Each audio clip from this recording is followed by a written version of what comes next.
So yeah, today we're going to be talking about the flop check raising strategies, big blind out of position as preflop caller. I understood there was already a webinar done on check raising, but this specific spot I think is very important. So therefore I chose this one.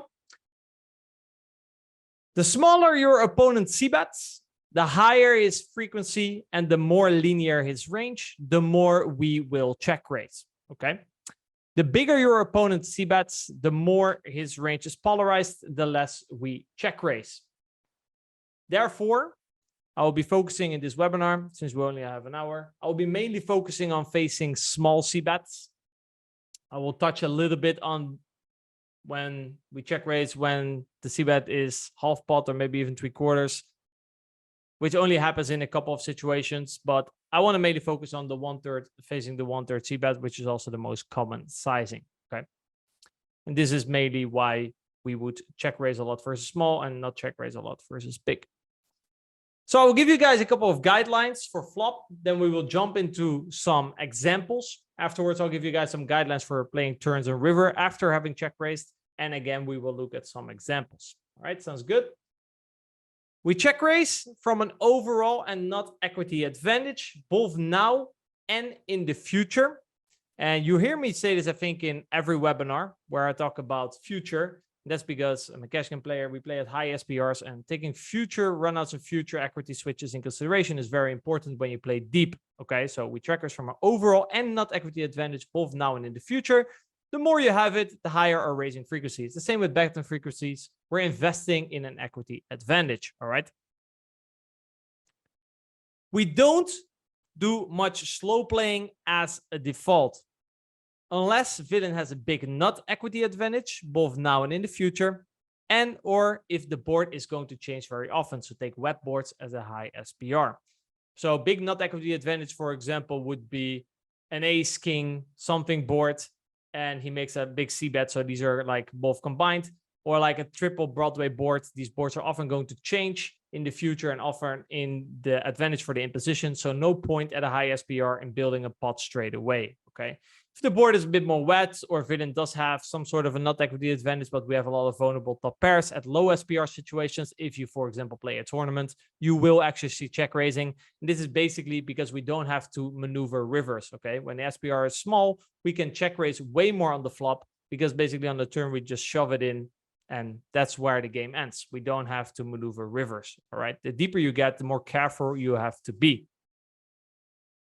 As a default guideline, your check raise sizing, or this is the one that I would recommend to you, if you go over all boards, usually you will check raise around 3/4 pot, half pot to 3/4. That's kind of, so you could say 2/3 would be roughly the average check raise sizing. Okay. So if you would build your own strategies, I would usually recommend using 3/4 pot. There are some examples. There's some exceptions. Low pair boards, for example, you usually check raise half pot. We can size down when your check raising range becomes more linear. So take, for example, 4, 6, 8 facing a 1/3 c-bet. We want to be check raising a lot for sort of protection. 6, 7, more 8x, more top pairs.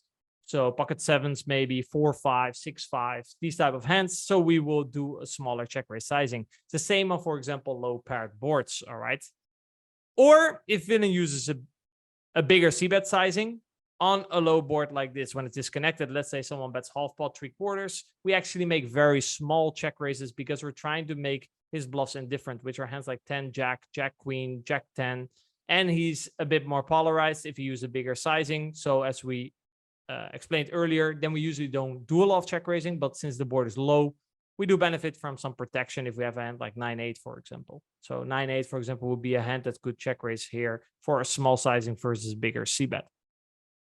In general, you start to size up when your range becomes more polarized. So think on an ace 8-6, on a king queen 4, we basically are check raising top pair, very good kicker plus. Okay, so if you think about what kind of sizing would go with, let's say, a 2-pair plus range, a big sizing. So here we would probably go towards pot, and here we go towards half pot. But as a default, somewhere between 60–80% of the pot is going to be the default sizing. Okay, this is what I would recommend you guys using.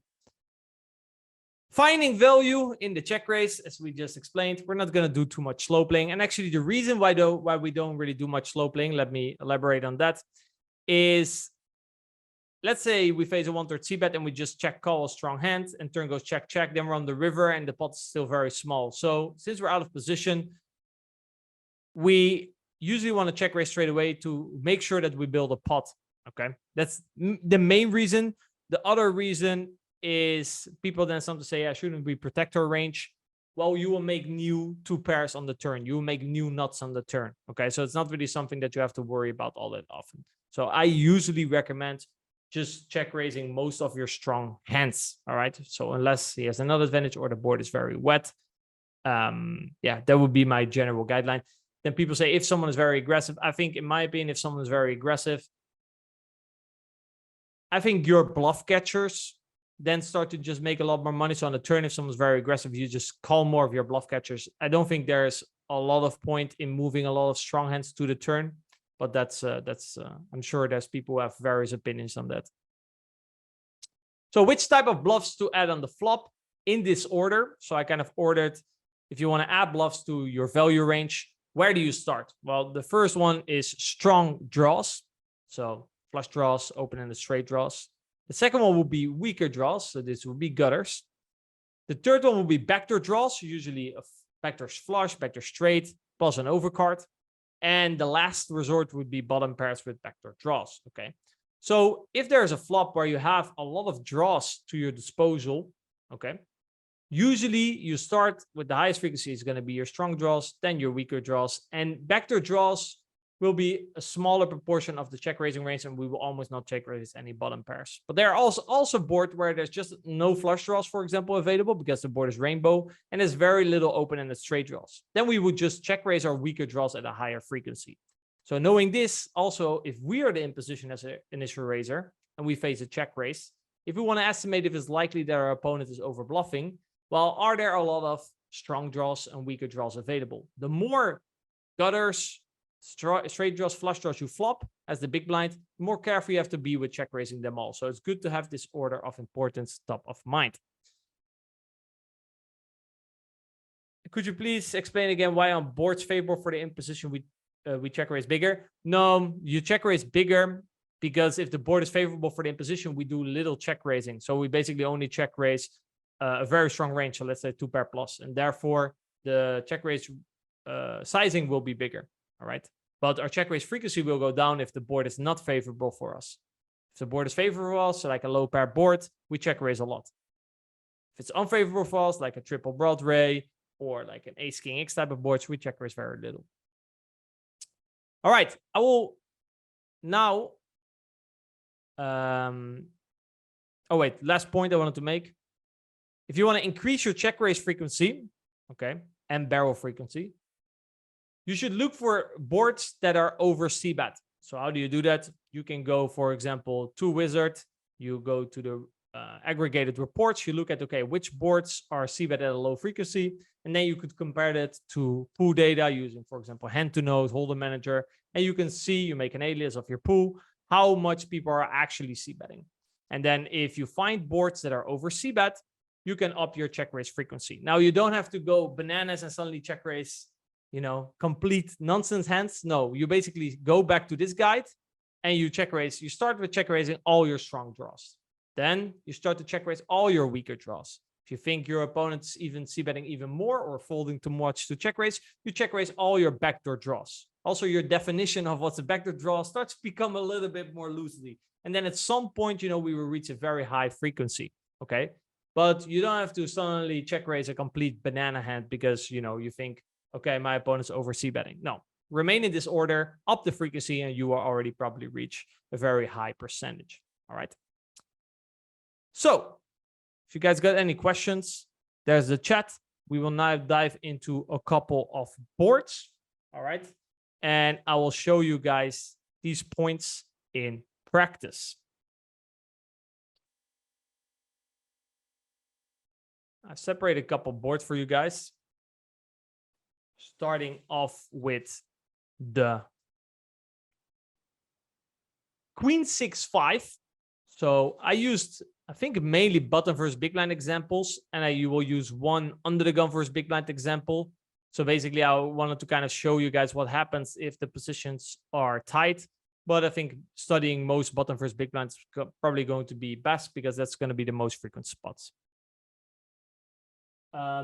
Someone says Jack 7-6, King 5 of hearts should function as a backdoor extra check raise. No, because it has a flush draw. So on Jack 7-6 heart, Ace 8 with a heart is an over, a backdoor flush draw, and a backdoor straight draw.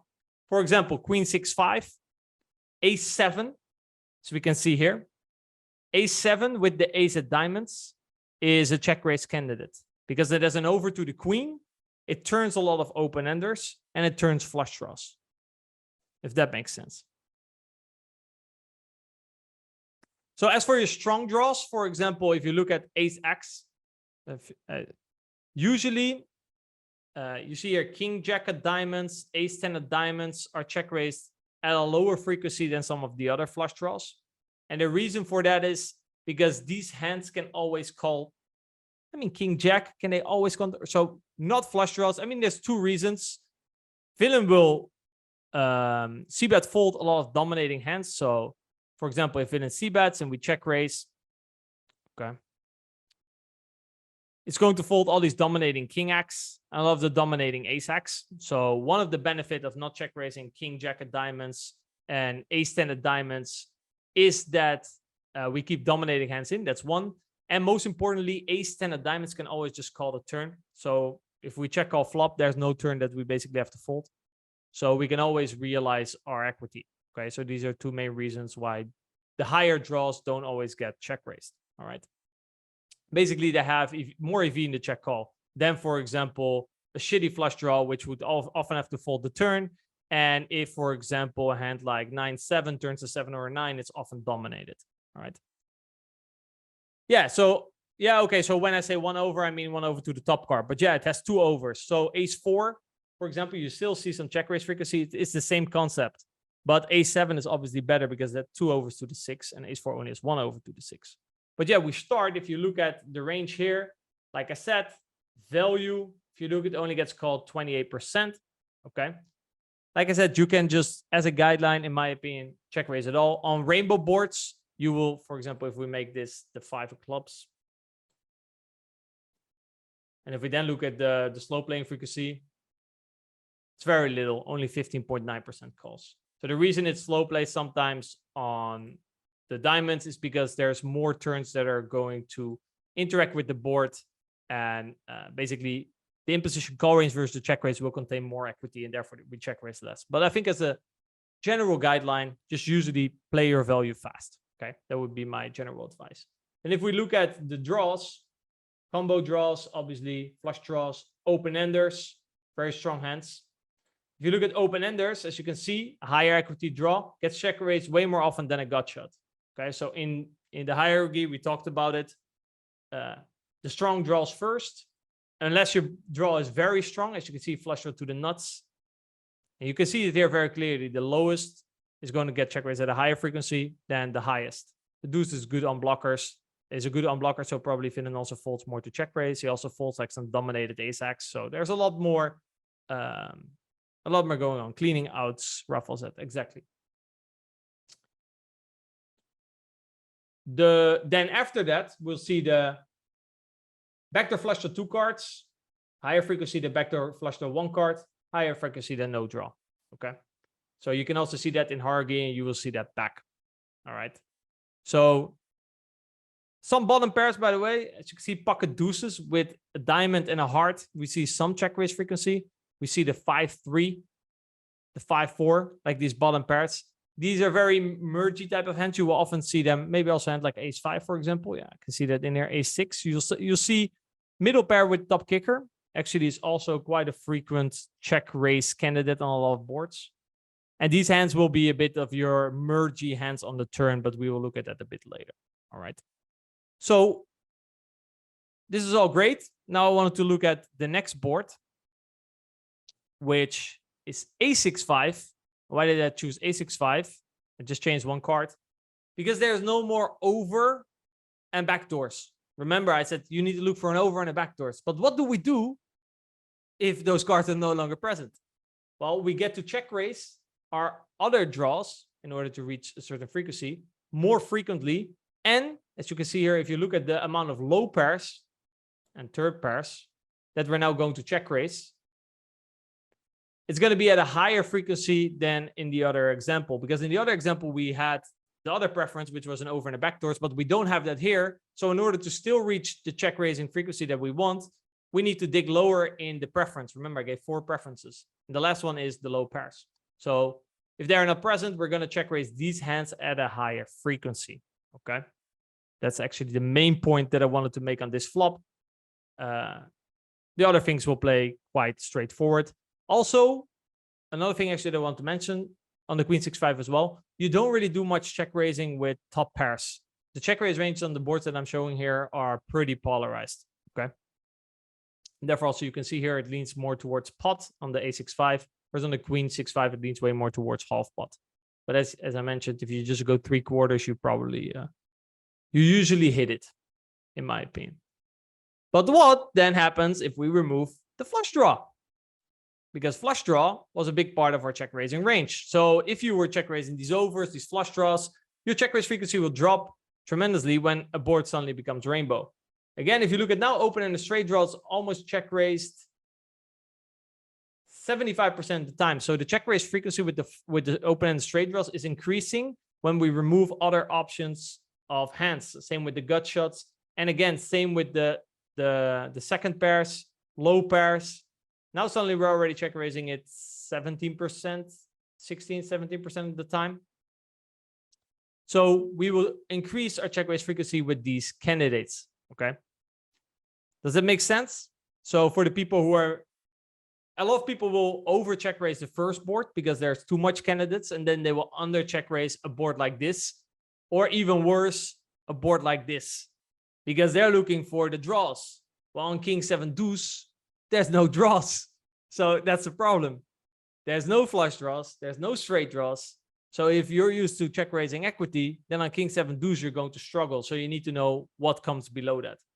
And you get the backdoor flush draw with 2 cards. They're going to be very important. Here we see the middle pair top kicker, as I mentioned. It's like a thin value raise. If a hand like 9-10 folds is good results, we probably get called by any lower pair than the 7. All the pairs will call, or the 7x will call. So it's a bit of a mergy check raise, which you can definitely add on boards that are a bit drier. I definitely think it's a good play.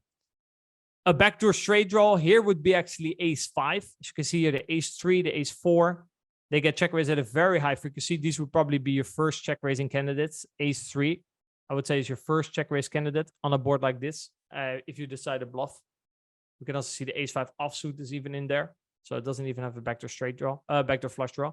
And then the 8-9 suited is a very high frequency check raise with the backdoors. It has like 2 overs to the 7. It turns a lot of open ends, so it has a lot of barrel opportunities. So ace-3, 8-9 suited, these are going to be very good check raising candidates. And then like some bottom pairs, same you could say for a hand like 4-3, can sometimes turn a flush draw, turn some open enders, 5-4, 5-6 as well. Basically in the low end it connects. So on these type of boards, the bluffs will contain less equity, and therefore people will find them less frequently. All right, if that makes sense. So I hope there's some people out there that are like, oh yeah, I'll probably check raise too much on the first one, check raise a little on the last one. Well, here is your fix. All right. I wanted to then look at one example. I think that's under the gun versus big blind, King 5-4. Now this would actually be one of these boards that I mentioned that could get over c-bet. If you look at the c-bet frequency, it has to check 45.6% of the time.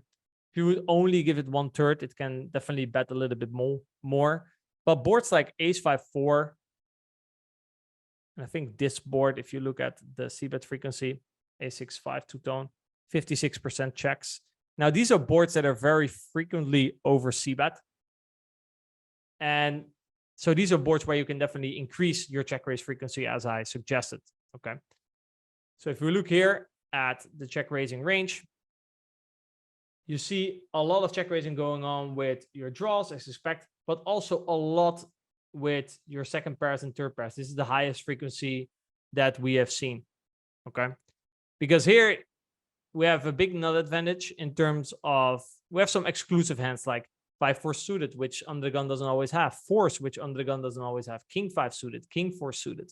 And not only on the not only now on the flop, as I mentioned, but if cards start to connect around the deuce to the 8, we will again have an advantage, because if you look at our range, if I remove these filters, we have like some of these 6-7 offsuit. We have like a lot of hands here in this region. So as soon as those cards start to connect, you can maybe give a spoiler. Let's say we check raise, villain calls, and let's say turn connects around this area. Basically, we bet range for a big sizing. And why is that? Because if you look at the nut advantage that we have here, it's huge. We have a huge nut advantage.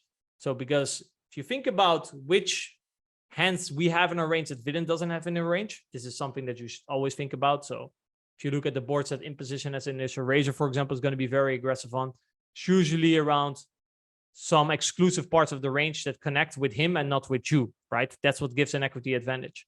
So here we can not only look at the flop and think like, oh, this is a good flop for me, but also look ahead and think like, hey, there's a lot of turns where we have nuts where our opponent doesn't have nuts. So basically knowing that, we can already invest a little bit more money on the flop because we know we will have good bluff opportunities on later streets. Now we can do the same for the turn. We can already look ahead, barrel a bit more turns where a lot of rivers are going to connect well with our range. So we have good bluff opportunities on the river. And these are spots where a lot of people, if they only stick with, you know, a very, I would say, a very honest range on these type of cards, basically you can already bet range in theory, but there's a lot of these cards where you can bet a lot.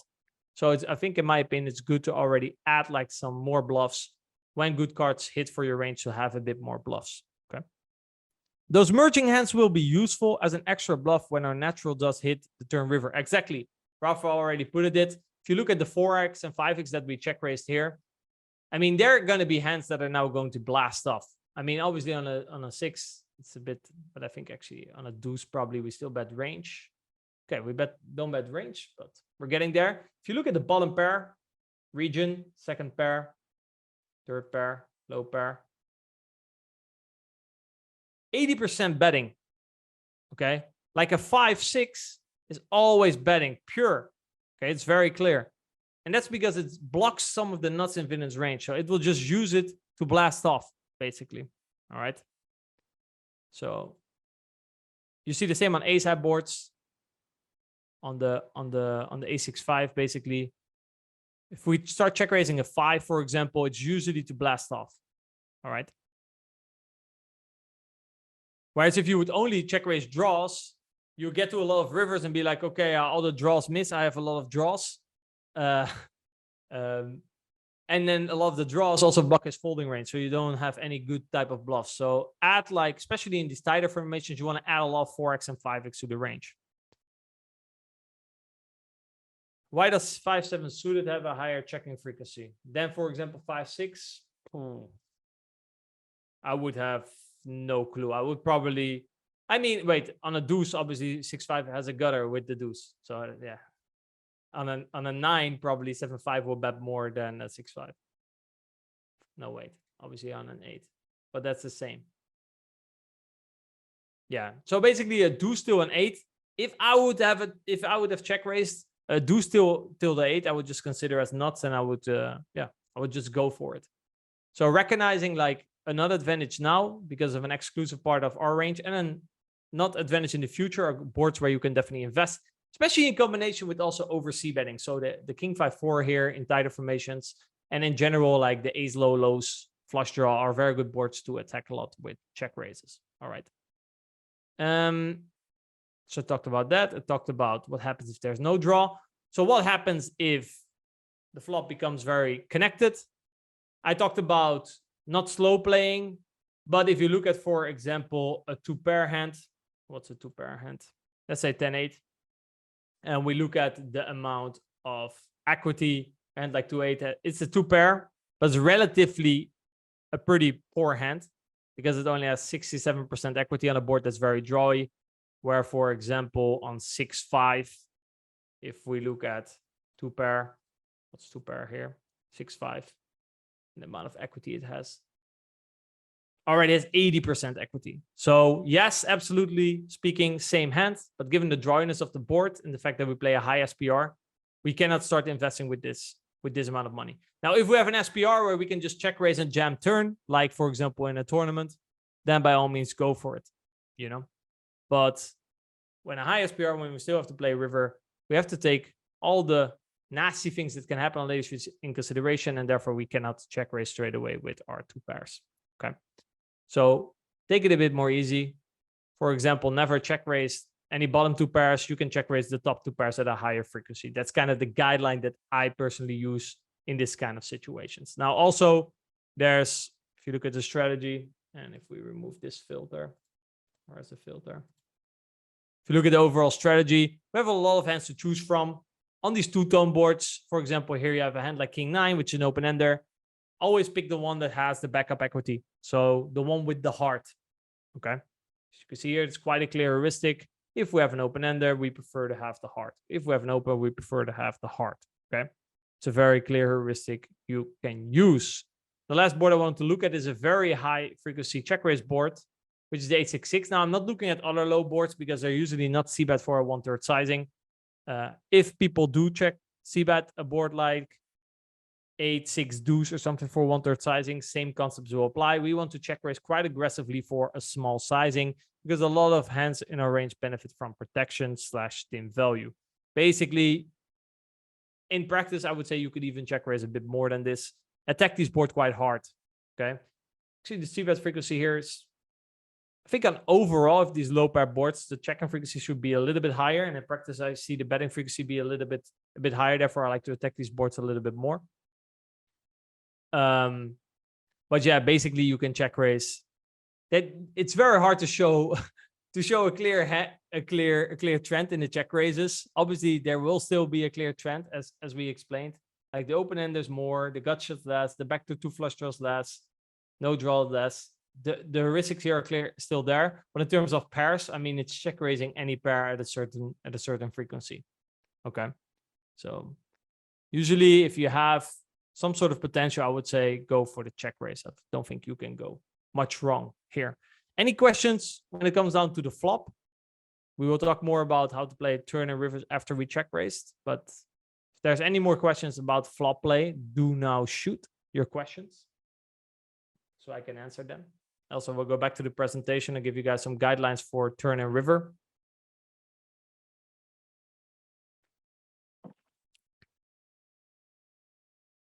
King Jack suited, King 10 suited. Also here, for these combinations, again, choose backdoors, just like I showed on the Jack 10-8. Here you pick a heart. Here you probably pick more the hearts, the clubs, the diamonds, more equity. King Jack suited, King 10 suited. When a check raises, no, it's just, I mean, it does get called by worse, but it also folds out better, folds out worse. I mean, King 10 is suited. It has a backdoor straight draw. Did King Jack also sometimes check raise? King Jack. I have no clue what King Jack is doing. I would not check raise King Jack personally. But obviously for a solver knows both each other's ranges. So for the solver, it's very important to have a little bit of everything, right? Board coverage. Whereas if you're a human and you would say, listen, I always check raise King 9. I never check raise King 10, King Jack. That's a perfectly solid strategy because your opponent doesn't know your exact strategy. How would you exploit someone you think's over check raising? Would you develop a flop 3-bet range? For sure, unlike lower boards, I think actually low boards, actually, this does apply if you see that 1/3. If you look at population data, most pools, they do, or these not the lower stakes pools, I guess. I haven't looked at it, but if you look at the pool for mid stakes and up, they actually reach a higher check raising frequency than Pio. Then on these low boards, if there's no straight, you can definitely build c-bet check 3-bet ranges. So basically, let's say you have a board that you would use a big sizing on, let's say Jack 6-4 or something, 9-6-4, sorry. So it's 9-6-4. If your opponent check raises a lot, basically, instead of betting big, you can just bet small, and when he check raises, you 3-bet. That's a very solid strategy, in my opinion. That's how you would exploit someone who check raises more. Another way you can exploit someone who check raises more, this is a very easy adjustment. If you have a hand that doesn't every hand that you check raise, that you see bet, he check raises and you kind of puke fold, I usually say. So they're almost strong enough to call, but not really, so you have to fold. Those are the hands you should just check. If you have a shit hand and he check raises a lot, doesn't matter. You just see bet, check raises, you're like, if you call, it also doesn't matter. You just call. It's all the puke hands in the middle that should become checks versus high check raises. What about the 4-3 with backdoors? Why wouldn't that work here? Too little equity. I mean, opponent is not folding that much, 37% check raise, but I think 4-3 just probably blocks some of the bet folds. As you can see here, the bet folds are all in this region and this region. So 4-3 blocks the bet folds and it has very poor equity. So therefore it doesn't check raise. All right. Let me shoot up my presentation. We are at flop. We already looked at the GTO wizard, how it constructs the flop check raising ranges. That's hopefully very clear for everyone now. Now let's move on to the turn. Turn guidelines after check raising. So just as on the flop,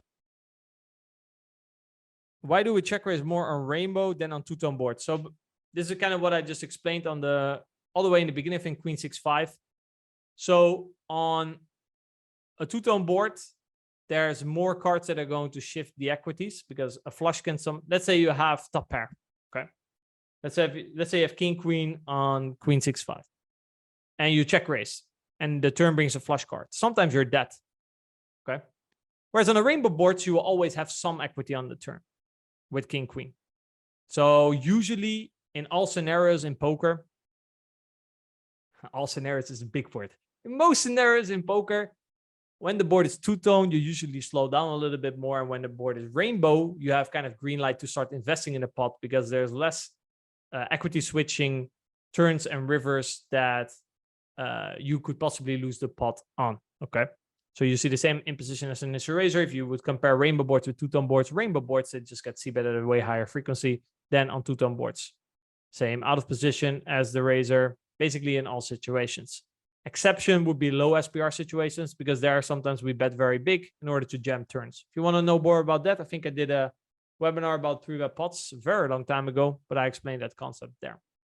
All right, continuing on turn guidelines after check raising. So as always, it goes betting. It's always based on the equity. So the higher your equity, the more the card improves your range, the more we bet and vice versa. All right. We showed that on the king 5-4, right? On a deuce to 8, we can basically barrel range because on the flop we already had a certain nut equity advantage, some exclusive hands that our opponent didn't have, and that only got added on a deuce to 8 turn. If the turn is an ace, we should probably slow down a bit more. Now, as for sizing, okay, your default sizing is going to be 2E, which means that it's a geometric sizing, which means that you're going to divide the stacks to get the money in by the river. You want to do this because you have a lot of nuts in your range and you're trying to get the money in. If you would use a smaller sizing, this is actually a very high EV mistake. So on flops, for example, people usually play around with sizing. They say, oh, I can do this, I can do that. It doesn't really cost much EV. But if you have a lot of hands like sets to pairs, a lot of strong hands in your range, and you disallow the solver to go towards direction all-in, this is actually a spot where you lose a lot of EV in your strategy. So it's very important to set up stacks for the river. Okay. So therefore, we usually go to E. 100 BB, this is usually around pot. So I think in some of these sims, it check raised 50% pot. So therefore, the stack to pot ratio on the turn is a bit different. So you go 125%. Let's say you check raise 3/4. When you're a bit deeper, like 150, we might always overbet the turn 125%. Basically, you just find the size for which you can set up around a pot size shove on the river. All right. We only start sizing down when draws complete and the board becomes wet. That gives nuts in villain's range now and in the future. Again, future because of the high SPR. Okay. When villain also has nuts in his range, we have to slow down. Okay. If you go 2E, so set up stacks for a river, in this case, pot, where villain has nuts in range, you are isolating yourself towards another part of villain's range. So how poker works, the bigger you bet, the more your opponent is allowed to fold. and which are the first hands that your opponent folds, the weaker equity holdings. So if you bet very big in a spot where villain has a lot of strong hands, like 80% plus equity hands, it starts to fold all the lower equity hands. And then at some point, if you are trying to value bet a hand that has like 70% equity, you're basically isolating yourself only versus better parts of villain's range. Okay. Very important. Basically, in all scenarios, actually, this is the case. Okay. You want to value bet more than just a good flush. So let's say it's the queen 6-5, turn is a flush. If you have two pair or a set, you cannot really bet pot because your equity when called is just going to be too poor. All right. But also, we don't really want to check because then we just give him free equity. Okay. We need to charge him. But in order to still value bet a hand like two pair, we need to size down. All right. Also, you still need to play river. So let's say the turn brings a flush. I don't know, top of my head, maybe like 15%, 20% of the time. A fourth flush comes on the river, which probably, I don't really know who that gives an advantage, but I would, especially if you go to E, it will definitely give the advantage to the in-position player. So because we still also have a river to play, this is more true in general in drawy boards, all right? I will show you this in a second. Again, talking about the characteristics of the bluffs. Value always easy to find, but how can we find the bluffs? We look again for the strong draws, the flush, the open-enders. After that, the weaker draws. And after that, like some merges, we talked about check raising bottom pairs. Now, these are hands that usually start to become bluffs on turn. Unblockers plus good future bluff candidates. Actually, I added this in here. This is actually something I do, and afterwards I checked solver. Sometimes I saw it, not always. But this was kind of what I was talking about. If you see a lot of good rivers to bluff on for your range, I like to sometimes add certain hands that actually I saw solver giving up quite often. But I like to put them in there because on the river, the better the card is for your range, the more you get to bluff. So, and the more effective also your bluff becomes. So sometimes if I see a lot of good rivers to bluff on, I might add a couple of bluffs on the turn. All right. In before getting exploited. Some river guidelines. I don't want to get too deep into the river. There have been webinars already given, and usually the mechanics are quite the same. In general, the more your range improves, the higher your bluff allowance, the more you can fire, and vice versa. On the river, split between block and jam, or play block only on flush completing river. So let's say it's queen 6-5 two-tone, turn is a blank, we bet pot, and river brings the flush. And just like if the turn brings the flush, it's a spot where we cannot just jam the money in, because if villain just calls and starts at the top, we will just value down ourselves with two pairs, sets, etc. He will call with a better hand than us way too frequently. Okay. In order to fix that in all situations, you usually size down, so you get called by more hands that are worse than your, for example, two pair or sets. Okay.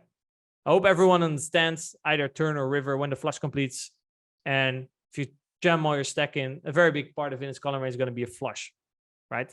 And we don't want that if we have two pair. Given we are usually working with very few combos once we reach the river, your blockers and unblockers to call and folding range are going to have a very big impact on the outcome and will increase in importance when bluff allowance is lower. So if your bluff allowance is very high, as we saw in the king 5-4-8, for example, we could bet range. So you can say, I have a very bad hand, or this is not the best hand to bluff, or no, you were barreling range because it was a very good card. So here, if a very good run out comes, we might still bluff a very shitty hand to bluff, okay? Because our bluff allowance is very high because we have such a strong range.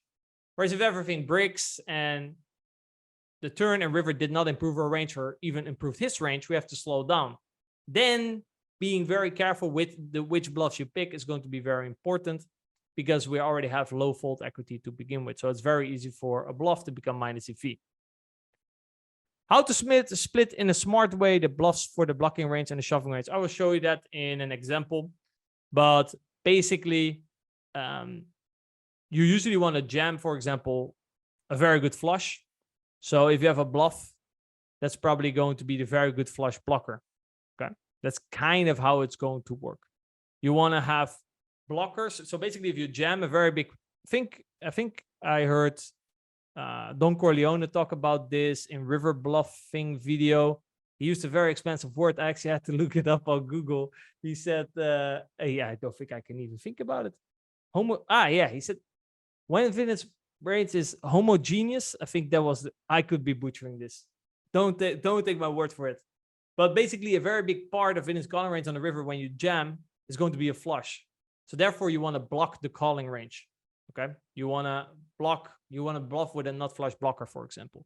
Whereas if you bet very small, okay, his calling range is going to be a little bit more all over the place. So then you just want to have unblockers to the folding range. Okay, so if you go all in, you want to have blockers to the calling range. If you bet very small, you want to have just unblockers to the folding range. Okay, that's kind of how you divide it. We definitely recommend checking out the video that he made. Attack spots where people have over c-bet and possibly called flop and turn. Common one, in my opinion, are these ace xx textures. If people c-bet too much of the middling pairs like nines, tens, jacks, queens, kings, they will often call the flop. They might turn a flush draw with all these middling pairs. They call the turn, and then they are forced to fold the river. Okay, so these are good spots to be very aggressive. All right. If you guys got any questions, ask in chat. And let's now open GTO Wizard and see how it plays turn and river after check raising. All right. So I want to actually just start back at the beginning, or at least that was my idea. And now I wanted to look at turns. Let's do this create future reports. Now I want to see reports of turns.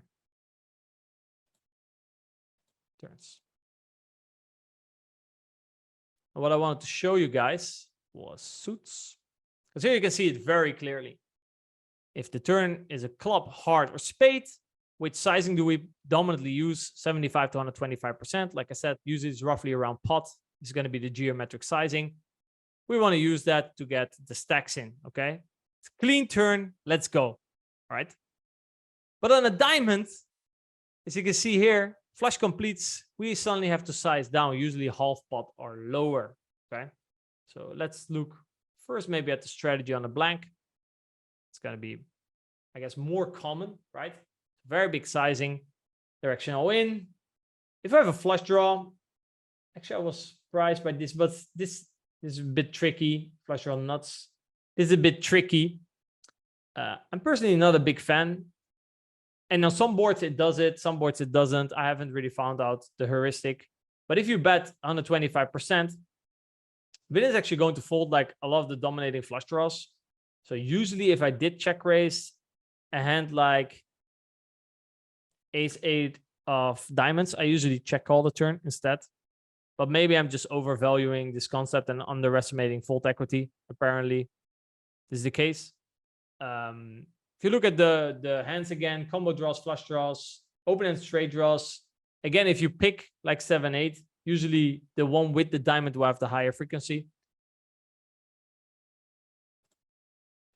Back to filters. Gut shots, that's an open-enders. Again, if you pick one, the 8-9 is probably with the diamond, not without the diamond. And we again see the low pairs. The times that it did check raise, it's always firing. Oh, no, wait. So that's third pair in this case. It's always firing. And it's a bit mergy because, you know, Vinen will probably, let's say we have 5-8 or 5-7. I imagine Vinen will call with a hand like pocket fours with a diamond, 5-4. And it will probably fold a 6. It will also call with flush draws. So that's probably what's going to happen. 5-4 indeed calls. So we have 6-5-7, 6-7, or 5-7. We're actually getting some value out of these low pairs with a diamond, the 5-4, and it's folding some better hands. And it's calling with a lot of the flush draws that we can actually show down against. Okay. And again, it's a good blocker bluff on a lot of rivers. All right. So a hand, for example, but it picks ace-5. Ace-4 obviously turns a gutter now. And that's why we were flop raising with backdoors, straights, flushes. So if a card like this comes in, we actually turn a straight draw, so we have more equity, and therefore we can barrel. But for example, a hand like ace-7 with the ace of diamonds, I wouldn't mind firing, to be honest. It probably doesn't do it because maybe the 7 blocks a lot of the folding range. But this is, for example, a hand that I wouldn't mind firing because we can fire a 9, an 8, a 4, a 3, a diamond. So with ace-7, personally, I see quite a lot of potential. So this would definitely be a hand that I would add in there as a bluff. Let me see. How would you exploit someone who bets medium hands too often on the turn and usually bets a size equivalent to their hand strength? So basically, he's telling you what he has. Well, if you then have a medium strong hand, then if you have a bluff that benefits because you check, you attack the weaker sizing and you fold versus the bigger sizing, or you attack the check. That's one. If you have a hand like ace queen and you did check raise it, let's say we have ace queen here, no diamond. I guess that could be a hand that you could check. If you bet small, you could either check raise, check call, maybe dunk some rivers, and when he bets big, you can just fold. Usually it's the hand strength ace queen that I think benefits from this tendency. When you have a texture that you expect to get over defended on early street, like ace xx, how do you shift your flop check raise range to exploit that? Well, you add, basically you're going to add more bluffs because you're going and especially more 6x and 5x because your plan is to barrel off. So to get to that, let me just show you this example. If people see bet too often, too much ace x, too much pairs in the middle, you will check raise more 5x and 6x because he's forced when you check raise. If he did see bet these hands, he's forced to call the ace x, forced to call the pairs. And then basically, he will end up with a lot of folds on the river. Now there's some other boards, especially let's say it's, let's say even on this board. Let's say you check raise towards pot. Now these are actually spots where villains should already start folding quite a lot of ace x straight away on the flop. Now this is a spot where a lot of overcalling, in my opinion, tends to, or at least this spot is sensitive for overcalling. Let's put it that way. It's sensitive for overcalling. Let's say turn is a 9 and you bet 3/4. A lot of the ace x should be dumped straight away. But people can be sticky with an absolute strong hand. I mean, they have ace king. So these are actually boards where I would definitely, if I check raise and you play versus someone who's, how do I say that? Who makes this mistake, then tripling off is a very good strategy because they're left with too many weak hands in their range. So in general, I would say these type of boards are very good to triple off. Same with this hand, this board. And like I said, you choose a 6 and a 5 because your block here, villains strongest hands in villains range. How to practice drill this in the app? I mean, in the app, you just select we are the big blind. I think you can select that we have check raised, and then you can just play turns. Or you can just roll very aggressive and just fold if you don't have a check raise candidate and just always check raise when you have a check raise candidate. That's how you can best drill the spot. Totally overcalled, Rafael says. Well, we agree. I mean, totally overcalled. So it's easy to overcall that spot, right? So coming back, we looked at suits. I wanted to look at cards. Also, if you look at the deuce, the 3, the 4, 5 and the 6, actually, no, actually, we didn't check raise that much. 5 and 6, 7, 8. These are all very good cards for us. And basically, the higher it gets, let's say turn is an ace. He will sometimes have ace 6, ace 5, ace queen, aces.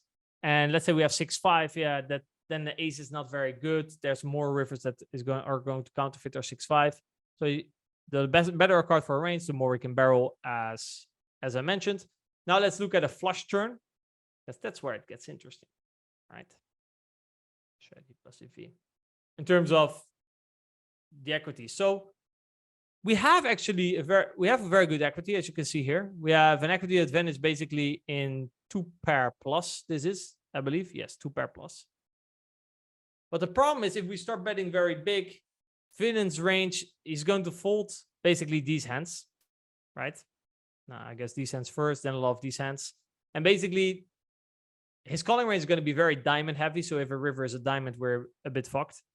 And if we bet very big on the river again, we can no longer value bet our sets to pairs because we're just isolating ourselves versus a flush too often. Therefore, even though we have an advantage, we size down. Now, there's a very big difference between a completing card here on the king 5-4 under the gun versus button. If you look at the range, because here we have the equity advantage. The equity advantage is not shared like in the other example. So here we can just bear it very big because if we bet very big here, let's say we bet 125% pot. If you look at the response, villain will still call. if you look at one pair, let's say over pair, top pair. Did I say this correctly? We bet over pair, top pair is always calling. Oh, wait, that's a two pair. That makes sense. So it's only folding top pair 52% of the time. Whereas on the flush completing card, if we would overbet, look at villain, top pair, over pair, it's calling only 35% of the time. And the times that it's calling, it's going to have a diamond. So extra equity versus your hand, right? So that's trouble. So to solve this, in order to still keep on value betting a lot, we size down to block, okay? Block or half pot, somewhere in that region. Now, how do we then maneuver the river? This is a very important point. And on this board, I will quickly take a look at it.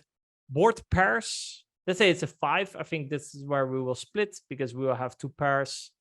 So here we have a big bet and a small bet probably. It's a bit all over the place. I think if you would just run 30% and do this correctly? Check, bet, raise, call, bet, call. Yeah, if you would just fill in a big bet and a small bet, it will split between that. That's what I usually recommend when you see this. You kind of merge 10%, 35%, and a little bit of 6% together, and you merge these two as well together. And that's kind of how your split is going to look. Okay. And as I mentioned, I think before, as you can see here, if we jam, a very big part of Vinny's calling range is going to be a flush. So if we use a bluff, okay, it's probably going to be with the ace of diamonds. Whereas if we have 8, 9, we don't have 8, 9. Yeah, if we have 7, 8 of hearts, you never really want to jam. Okay, if you're going to bluff something, you're probably going to bet it small because you don't block any of the calling range in the big sizing. Maybe Jack 10 is a better example. Jack 10 is mainly bet small, even with the 10 of diamonds. I was going to say that's probably also because versus jam, it even sometimes folding a low flush, but obviously it's never folding the nut flush. Oh, wait, the board is paired. My bad. That's why it's still folding. So maybe I will give a different example where the board is not paired.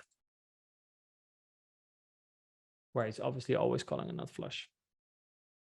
Yeah, but here we never, basically on most rivers, what I would recommend is after we've downsized the turn is to mainly only downsize the river and keep our range intact. This way, also because the SPR to jam is still quite big. So this way, in my opinion, it plays a little bit more unexploitable. Yeah, that would be my recommendation. Let me see. Totally overcalled. What about draws that hit a weak medium pair on turn? I mean, it's a medium pair we check. How to balance if we check call? How to balance? So basically, because on a lot of these boards, you can bet at a very high frequency, right? That I'm showing you here. The other one, we already talked about these ones, especially from an exploitive perspective. But let's say it's king 7 deuce, we check raise and we didn't improve. So let's say the turn is the 4 of hearts. Usually you will check raise you will check these type of hands. When you block the calling range, so like king 7, that's a good hand to start mixing in as a trap. But there's no clear heuristic. If we go back to the queen 6, there's no clear heuristic here, in my opinion, of a strong hand. Probably you go back to the 2 pair again, but it's not even a trap. Like if you look at the strong hands here, there's no real heuristic. Everything just checks sometimes. So in this spot, actually, this is good to know for in position. If people check towards us, there's no clear trap in the checking range. So it's very likely that this spot is under trapped. So therefore, we can be very aggressive if people do check towards us. So yeah, how to balance? I mean, this is almost impossible to balance in practice. You would have to use an RNG. Be like, oh, I have a very strong hand, but 10% of the time, it's not that strong. I guess if you want to slow play something, let's say turn is a 10. Trying to think like a low flush, in my opinion, would make sense. But like I said, flushes are mainly betting. So my thought process here, if I want to slow play something, it's probably 4 deuce of diamonds. Because there's still every diamond kind of screws me over. So yeah, that would be, I guess, but a 5-6, for example, could also see checking, but that's not even a trap anymore. It's just because it's a relatively quite a poor hand. How does the check raise strategy differ on mono boards? How do people differ from GTO on these boards? So mono boards, they're even more drawy. You can basically get away with a very small check raise sizing, in my opinion. And people usually tend to oversee by those boards. But that board is even more drawy. So basically, the wetter the board, the more careful you play at a high SPR. So if the board is rainbow, as you can see on this turn, we go 2E and we go very aggressive. When the flush completes, we have to take it easy. So when there's a mono, we take it even more easy, if that's a word. If that makes sense.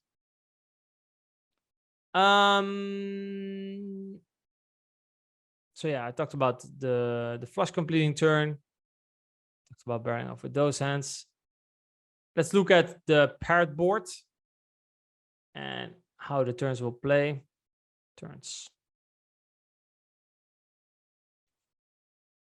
Again, we will see a lot of dark purple.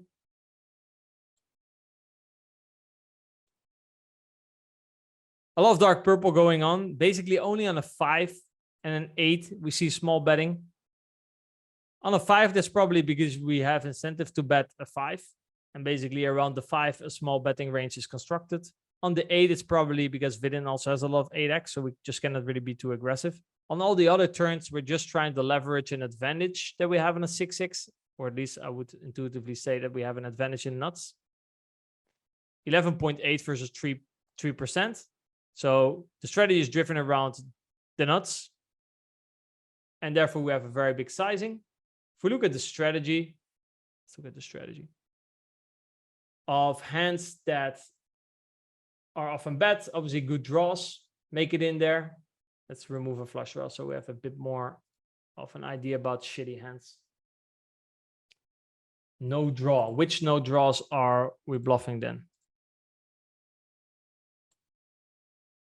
Gut shot. Oh, be a good bluff. You can see here ace 7 sometimes makes it. So I think an ace blocking the strongest 6x apparently seems to be a thing. Ace 5. King queen. So basically just blockers to a 6. If that makes sense. King of diamonds. So king of hearts, king of spades. Yeah. So it's basically mainly blockers to the 6 that it's looking for. Because it's not barreling the king of diamonds. What would be the worst one? King of diamonds, queen of clubs. Whereas king of diamonds, queen of clubs. Yeah, that checks a full frequency. So on the flop, if you have 2 overs that block the 6x suited, that's a great candidate to go with. I don't know if we can always also see this in the straight draw. Yeah, if you see here the 9 of diamonds, 10 of clubs is the 9 of clubs, 10 of diamonds is the one that get bluffs the least. So here our barreling range wants to be very, especially our triple barreling range wants to be very weighted towards blocking a 6. Okay. That I think is a very important one. So Jack Queen, for example, we see the same heuristic. All right. So equity and blockers to the calling range. It was the same on the A6-5. Equity with, for example, a hand like 7-8. I think we're looking at here. And a 5x or 6x that block the calling range. I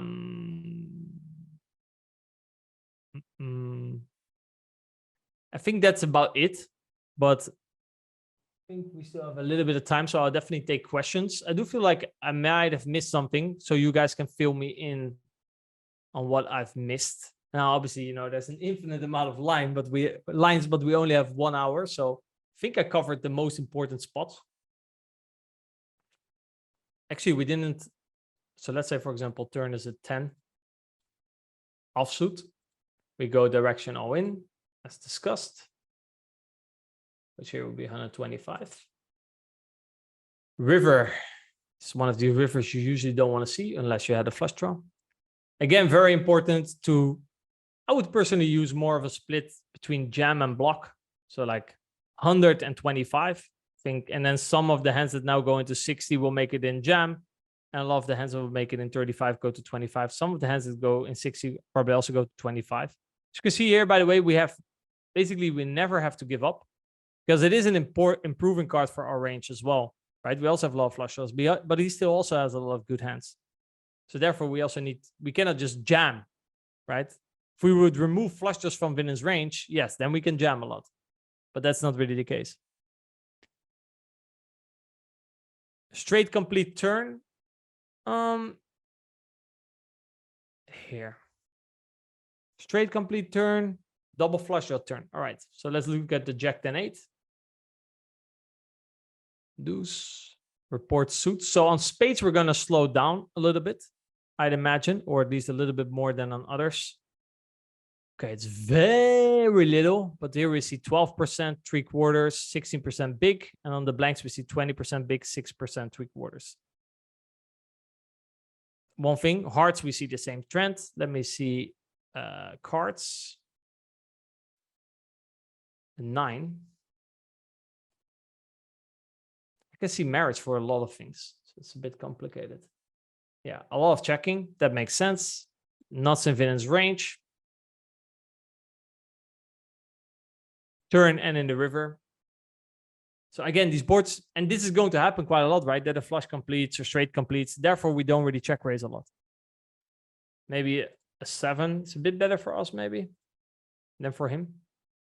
Yeah, 1.3. So our betting frequency goes up.